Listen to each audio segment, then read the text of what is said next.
चलिए बच्चों, आज हम प्रूफ करते हैं काइनेटिक एनर्जी का फॉर्मूला क्या था, half M V square. Okay, अपन देखते हैं फॉर्मूला कहां से ड्राइव होता है, कैसे होता है। देखिए इसलिए हम क्या करेंगे, माना कोई ऑब्जेक्ट था जिसका इनिशियल वेलोसिटी क्या थी, 0। प्रारंभिक वेग क्या है, 0, मास का n। अब आपने को फोर्स लगाया, तो फोर्स लगाकर कहां से मारा, डिस्प्लेसमेंट हो गया यहां पर, उसका फाइनल वेलोसिटी क्या हो गया, v। उसका फाइनल वेलोसिटी क्या हो गया, v। डिस्प्लेस कितना हो गया, s। यहां से यहां तक डिस्प्लेस हो गया, तो डिस्प्लेस कितना हो गया, s। ओके, वर्क डन कितना हो जाएगा इसका, वर्क डन कितना हो जाएगा, force into displacement, force into displacement.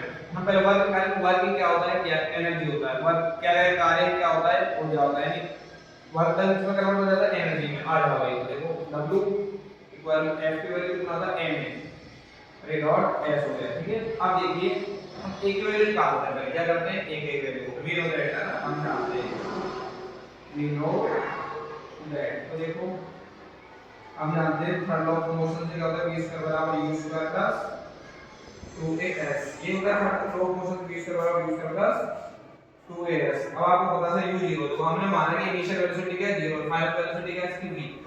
u आपका 0 है, u क्या है, 0। तो ये 0 हो जाएगा, तो v स्क्वायर की वैल्यू कितनी आएगी बताओ, 2as। यहां से आप a की वैल्यू निकालो, आप a की वैल्यू कितनी आ जाएगी, v स्क्वायर अपॉन 2s। ये अपन में चला जाएगा, ये क्या चला गया अपन, ये अपन में चला गया, a की वैल्यू क्या आ गई, v स्क्वायर अपॉन 2s। अभी काम थोड़ा दोगे, put value equation 1, put value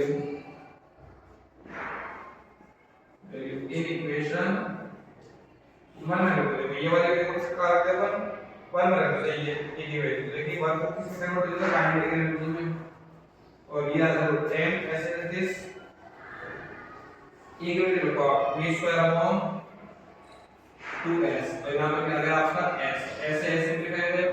kinetic energy कितनी आ जाएगी मतलब आपकी, ये हाफ हो गया, m हो गया, और ये v स्क्वायर हो गया। ओके,